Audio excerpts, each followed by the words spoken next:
સુરતમાં નક્ષત્ર બિલ્ડિંગમાં આગ લાગવાની ઘટના સામે આવી છે। સુરતના પાલનપુર કેનાલ રોડ પરનો બનાવ છે। 7 ફાયર ફાઇટર ઘટના સ્થળે પહોંચ્યા હતા।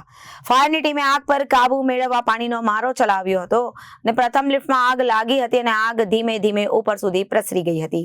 જોકે આ ઘટનામાં કોઈને જાનહાનિ થવાના કોઈ સમાચાર સામે આવ્યા નથી। સુરતના પાલનપુર કેનાલ રોડ પર આગ લાગવાની ઘટના બની હતી। ઘટના સ્થળે આગ લાગવાથી અફરાતફરીનો માહોલ સર્જાયો હતો। ફાયર ફાઇટરની 7 ગાડીઓ ઘટના સ્થળે પહોંચી હતી અને ફાયરની ટીમે આગ પર કાબુ મેળવવા માટે પાણીનો મારો ચલાવ્યો હતો। જોતા જોતામાં આગે રૌદ્ર સ્વરૂપ ધારણ કર્યો હતો। પ્રથમ લિફ્ટમાં લાગેલી આગ ધીરે ધીરે ઉપર સુધી પ્રસરી ગઈ હતી અને નક્ષત્ર બિલ્ડિંગમાં લાગેલા બોર્ડ પણ આગમાં બળીને ખાખ થઈ ગયા હતા। સદનસીબે આ આગમાં કોઈ જાનહાનિ થવાના કોઈ સમાચાર સામે આવ્યા નથી। મારું નામ SD Dhobi, deputy chief fire officer અંધેર ઝોન। અહીંયા આપણા ગૌરવપથ કેનાલ રોડ પર ફાયર થયો એવું કંટ્રોલ રૂમને કોલ મળેલો હતો।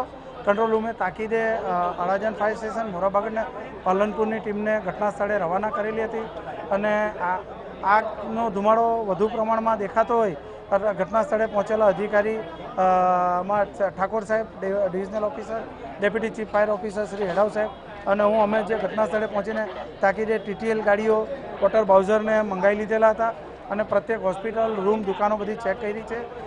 મૂળે તો નીચેથી આગ ડગ મારફતે ઉપર ગઈ છે અને છજ્જામાં ભાગે આગ લાગેલી હતી।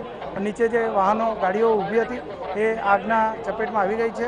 અત્યારે પોલીસના માણસો સર્વે કરી રહ્યા છે અને અત્યાર સુધી કોઈ નુકસાની એટલે મળ્યો નથી આંકડો અને જાનહાનિનો પણ કોઈ અહીંયા જણાયેલ નથી। તો લગભગ હોસ્પિટલમાં 3 થી 4 ગાડીઓમાં બેન હજુ આપણી પાસે એક્ઝેક્ટ આંકડો નથી, પણ જે હોસ્પિટલમાં વ્યક્તિઓ હતા જે દાખલ પેશન્ટ એમને આપણા અધિકારી કર્મચારીની ટીમે એમને સહી સલામત બહાર કાઢી લીધેલા। Reporter Arvind Rathod, Janadesh news, Surat.